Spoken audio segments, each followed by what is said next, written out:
Welcome back to Bucket List Living with Brad Norwood. I'm your host, Brad Norwood, and with me today, an incredible guest. This might be the bucket lister of all bucket listers that we've had on the show. It has taken me forever to be able to coordinate our schedule. This guy is busy. If you follow him on YouTube, if you're one of the 111,000 subscribers he has on YouTube, you know how busy he is. Joining me from Tulsa, Oklahoma today, Mr. Logan Mayberry. Logan, welcome to the show. Sorry about that. My camera paused for a second, but what's up, guys? Thanks so much for having me on the show, Brad. Appreciate it.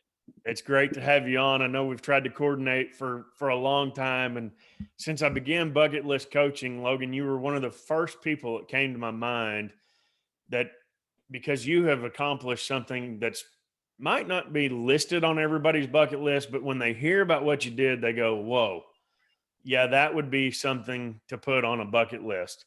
I'll give you a background of the story, ladies and gentlemen. And what, remind me what year it was, Logan. I want to say it was 2017, but am I wrong there? So I started in 2016 and ended in 2017. Okay, 2016. It was a sunshiny December day in 2016, right here in Springdale, Arkansas. And as I was running an afternoon run to the bank, I see two guys walking down the road with poster boards and Facebook and YouTube promotions. I thought, oh goodness, what is going on in Springdale today?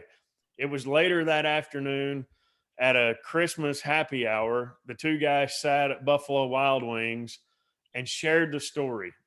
And Logan was walking across America and happened to be coming through Arkansas at the time. So I'm so excited to have you on the show today, Logan, to talk about this walk, because you hear about this every now and then that people actually do this. But for me personally, to be able to meet you and know you, and we've met a couple of times since, man, it's awesome. And I want you to share your story. So it begs the question, why did you walk across America?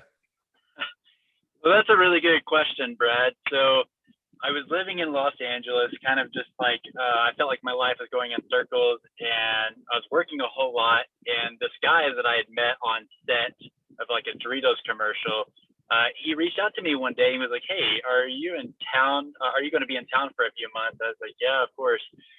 And he pitched me this crazy idea about walking across the country to inspire people to build more after school programs for these underprivileged kids.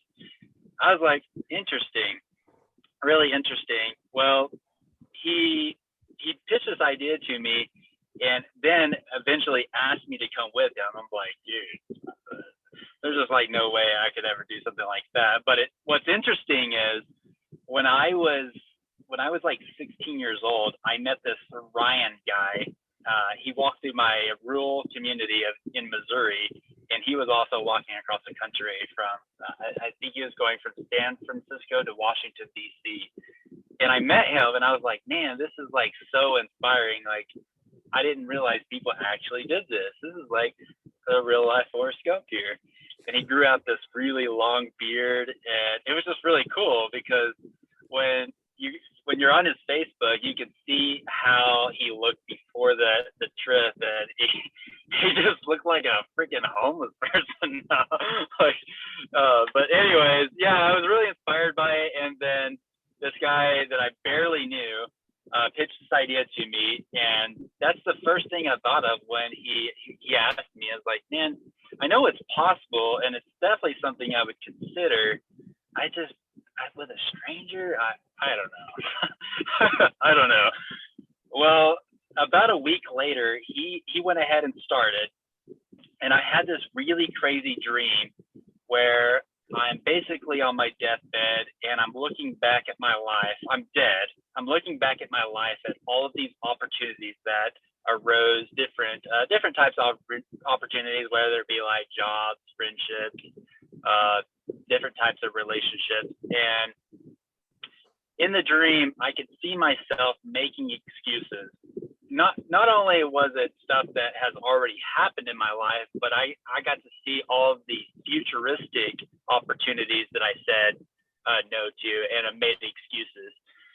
So it's very interesting.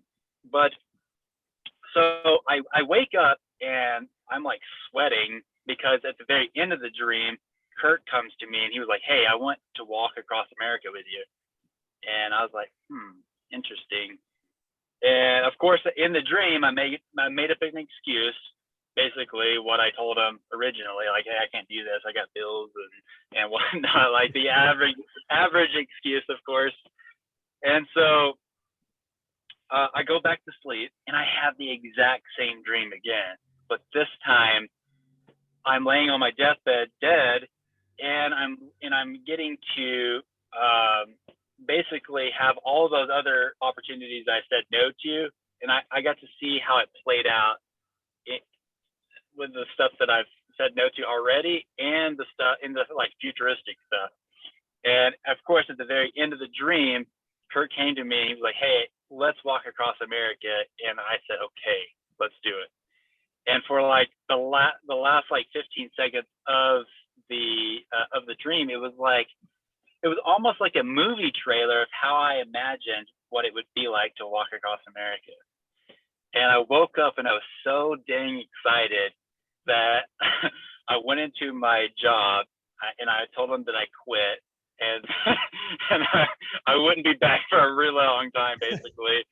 And what's funny is I had already put in my 2 week a 2 week notice because I was moving up to San Francisco, and so technically I didn't just walk out. I already had a 2 week notice, and it just literally worked out like perfectly. And so I packed all of my stuff up. I moved back to Missouri, and I joined Kurt in St. Louis. I actually started under the arch, and yeah, I kind of just joined his walk. We walked for a really long time, like over 100 days, and then he ended up quitting in Amarillo, Texas. And it was a very scary moment for me because prior to this, I would have never started a trip like this by myself at all, never in a million years. And Kirk and I have bonded so well. It was almost like he was my new brother. But it was just so bizarre because when we left, we barely knew, we really didn't know each other at all.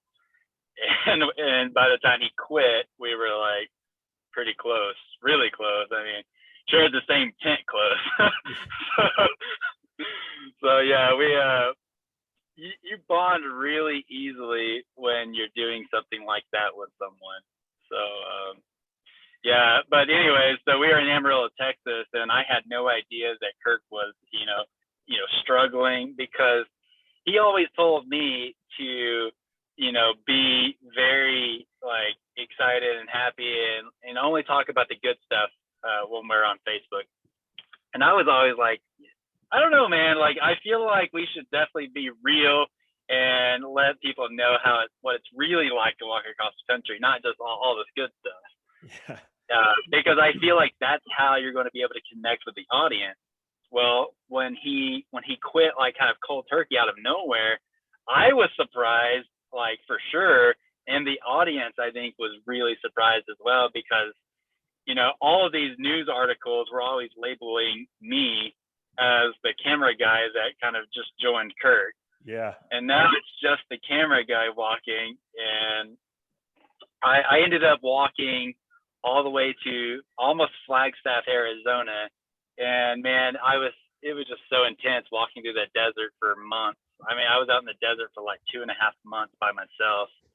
And I was very fortunate because I met this girl named Lindsay out in Arizona, but we got connected on Facebook. So she was also walking across the country. I know, it's freaking crazy. And so she basically hitchhiked just it was like a couple 100 miles to catch up to me so we could walk together. Once we got to Flagstaff, we came up with this idea of like, we need to get out of the desert, like 100%. So we ended up going all the way up to Salt Lake City, Utah. And then we split up in like right at the border of Idaho. After we split up, because we were going like totally different directions, like she was ending in Oregon, I was ending in Washington. So we completely remapped our entire trip, and like a couple days later, like these guys tried to kidnap me. I mean, just about everything you could possibly imagine happened to me on the trip. My friend left me in the desert. I slept outside during a tornado under a bridge. Most terrifying moment of my life, probably. These guys tried to kidnap me in Idaho. I got attacked by a mountain lion in New Mexico. I mean, we had shotguns pointed at us in Missouri. I mean, a lot of stuff went down on this trip, and I was really surprised just to make it to Seattle. Once I finished in Seattle, a part of me kind of wanted to just continue like walking somewhere else because it had been, I mean, I had been walking for 9 months.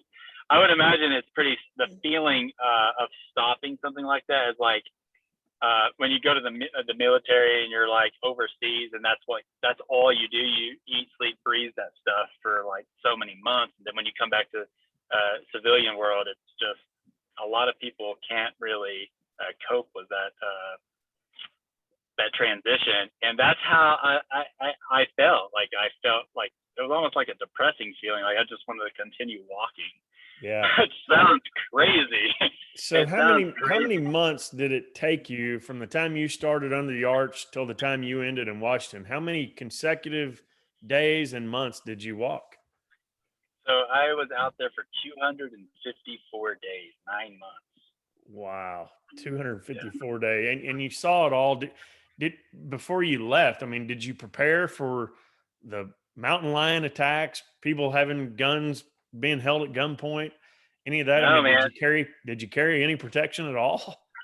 not at all. I mean, along the way, I would stay with people. A lot of people hosted me on this trip, and they would try to give me knives. And I had a guy in California, or not California, where is he? Missouri. He tried to give me a gun. I'm like, I'm not carrying a gun. Like if I get stopped and like a cop searches me, like I'm screwed because I don't have a license to carry, and I'm going to be walking through several different states.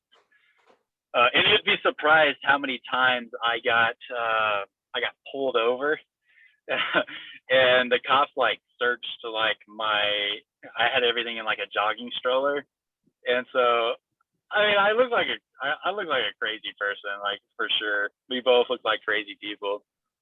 So I just didn't want to have I didn't want to take that risk of like getting in trouble with a gun. So. Sure. Yeah. So 274 days, 9 months worth of walking. How many pairs of shoes does a guy go through on that long of a journey? I think it was 9 pairs, but toward like once I got to Utah, I got introduced to a new company called Ultra, and Ultra shoes. I mean, I could wear the heck out of those. Probably like 500 to 600 miles on average. I could walk in those before they were just done. And I'm not saying like, oh, the shoes wore out. These shoes had holes in the bottom of them from walking so much. So yeah, I definitely got a good wearing on all 9 pairs of shoes. But I would have to say Nikes, I could wear out a pair of Nikes in a week. Really? Yeah, I mean they would be wore out, and within 2 weeks there would be holes in the bottom of them.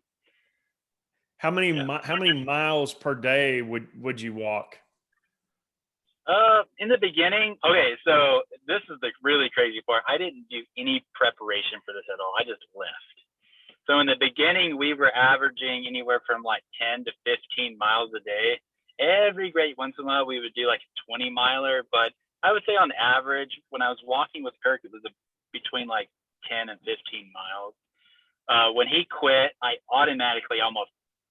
almost doubled the mileage like right off the bat. I was doing 30, 40, 50-mile days sometimes. I was, yeah, so I don't really know how to give you an average. I guess an average of like 20 to 25 miles a day overall. Well, and like you said, you went kind of unprepared, and as many of the news stories shared, you were kind of the other guy. You were the companion that was filming all this, but then you're the one ultimately that finished. What was Yeah. it inside of you when Kirk says in Amarillo, and I'm sure you had many times before then that you're just ready to quit and be done. But what was it that you found inside of you? How do you find the resiliency? What do you tell yourself to keep going? And what made you want to finish? Um, well, number one, I mean, I had that dream that compelled me to go on this trip. So I laid down everything to go on this trip.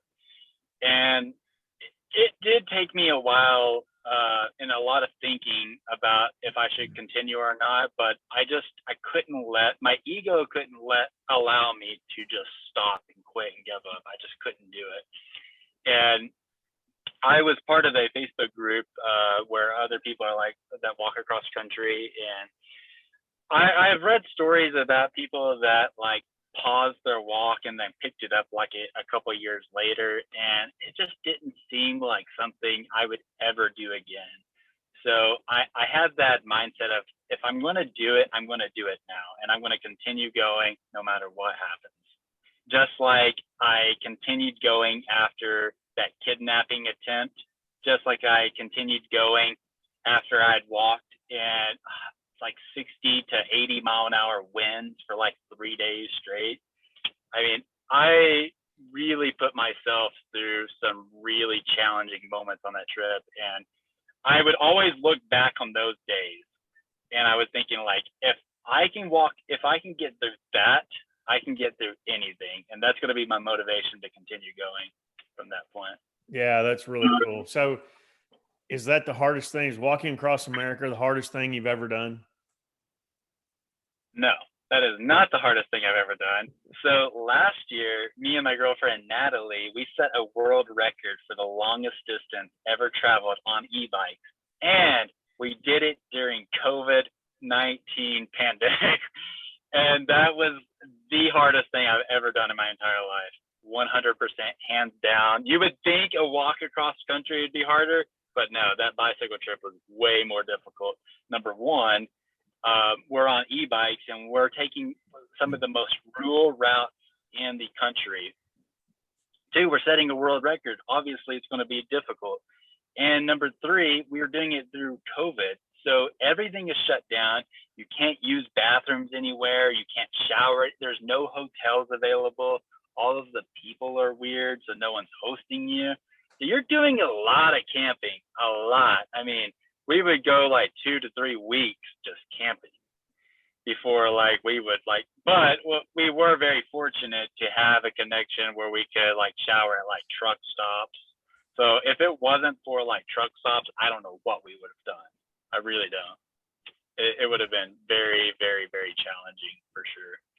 But yeah, that was definitely the biggest challenge, is like not being able to like shower often, and just like no one wanted to talk to us because everyone's kind of scared. Everyone's wearing a mask, and then you got these two people out here that are cycling across the country. So. Yeah, because you left before the pandemic really had started, right? Before any of the shutdown. If I recall, you left in late February. Yep. We started in February, and we had cycled all the way to New Mexico. Once we crossed into New Mexico, we realized right away that the like welcome to center was like closed, and there was a paper on the window that stating they had been closed for weeks, like 2 weeks. And from New Mexico, pretty much to the rest. I mean, oh man, we were in like northern California before we were able to eat inside a restaurant again, and that was like 2 months. Yeah, 2 months was like pure like hell. That's the only way to put it. sure. Yeah. So, and for those of you just tuning in, Logan has not only walked across America, but also holds a world record for e-biking across America. How many states did you cover? Because I know you started on the walk. You actually started in St. Louis. So how many states have you covered between your two journeys? Oh, well, a lot of what I walked was also what I cycled. So, Okay. And so I've done Missouri, Arkansas, Texas, New Mexico, Arizona, Nevada, California, Oregon, Washington, Wyoming, Montana, Colorado. Did I say Utah? A lot of states. A lot of states. A lot of. And do you have a favorite between the two trips? Do you have a favorite state? I mean, surely you met some interesting people. Do you have a state now where you say, you know what, we might just go back there and hang out for a while, maybe even move, whatever? Do you have a favorite spot throughout the journeys? I do. So my favorite location and overall state would definitely be Idaho. And one of my favorite cities is Coeur d'Alene. Oh yeah. And it's a big lake town. And I always have a good time when I'm in Coeur d'Alene. That's a beautiful spot to be. Like you said, the lakes are there, wonderful. The fishing, the outdoors are great. Oh, So nice. as you're on these journeys, Logan, you mentioned camping. Are you prepared to camp the majority of the time? Are you looking for hosts as you're going? What was your plan there? I know you didn't have much preparation, but as you're walking, you got to be thinking about this kind of stuff, right? What was your plan? What were your hopes? So on the walk, I didn't really have a plan. I wasn't sure what to expect, but right off the bat, I knew right away that we wouldn't camp all that much, just because like the generosity that we received on that walk was just incredible. Everyone was so generous to us, very kind, and it's like everywhere we went, we made friends and figured out where we could either camp or stay with someone. So we were never just like kind of like not sure where we would be. Of course, at the beginning of the day, we had that feeling, but toward like I would say middle to end, we always had it figured out. Yeah, so it wasn't too bad. And how many times? Maybe this is probably a world record. How many times have you been referred to since, or even during, as Forrest Gump? Oh, a lot, a lot. So you're like that Forrest Gump guy, Yeah. It's what everybody goes to, right? Absolutely. So, Logan, I know we're short on time, and I appreciate you sharing our story. I've got a couple other questions. You've got a YouTube channel of over 111,000 subscribers. Walking across America and cycling across America aren't the only two bucket list things that you've done. What else do you involve on your YouTube channel? I know you've counted to like 500,000 out loud. You've taken a homeless guy to Disneyland. Tell us what all you do on your YouTube channel and about living the bucket list life each and every day. Sure. So really the main reason why I started my YouTube channel altogether was because I wanted to have a platform where I could generate money to basically give out to other people. And I just wanted to help I wanted to help people, and that was kind of like my way of doing it. So I created these viral videos to generate money and to basically just put it back out there and make more videos. So there was really no mission other than that. I would hope that it would eventually be very profitable where I could, do things on a bigger scale. But right now I've kind of just taken a break from some YouTube stuff. I had a pretty crazy experience recently in Fort Lauderdale, like a God experience. So I came up with this idea where I'd just basically interview people on their like wild testimonies. And so yeah, I'm basically just taking like a different route with my YouTube channel right now. I just finished a really cool interview a couple weeks back about this kid here in Oklahoma that had a really bad Fuller wreck and had a brain injury. And anyways, he died, went to heaven, met God, had a really crazy experience. And during this time, his mom was also like having some really crazy stuff happen to her, like in a God way. And like he didn't even tell his mother for over a year about what had happened. And so now they're like, they just finished a documentary and it's going to be released here shortly. I think it's toward the end of the year, but that's going to be a really cool story. But yeah, I get to interview people like that on my channel, and hopefully that content will start getting produced like monthly at least, for sure. Awesome. Awesome. Yeah. So for those that want to follow along, what's the best way to follow and get in touch with you? Okay, so just YouTube, Logan Mayberry. YouTube, Logan Mayberry. It's that easy. He's got over 100,000 subscribers on the channel. He has walked across America. He's an example of what it's like to live the bucket list life each and every day. And I encourage you to follow him, be in tune. If you'd like to get in touch and talk with him personally, reach out to me and be happy to get that connection made for you. Logan, thanks again for being on the show. Do you have any walks scheduled for the future? Absolutely not. I love it. Hey, and I know you just started a new career as well in real estate there in the Tulsa, Oklahoma area. So if you're listening from that parts of the country, reach out to Logan. He might be able to sell you a house, list your house. Real estate's hot right now, and I know he would love to help you. Logan, thanks again for joining the show. Hey, thanks for having me, Brad. I appreciate it. Hey, and for all of you that are watching, don't forget to subscribe to my YouTube channel. We don't have 100,000 yet, but we want to get there one day. Don't forget to hit the button to subscribe. And until next time, remember, the bucket list life is a life worth living. Have a great day. Yes, sir. Bye.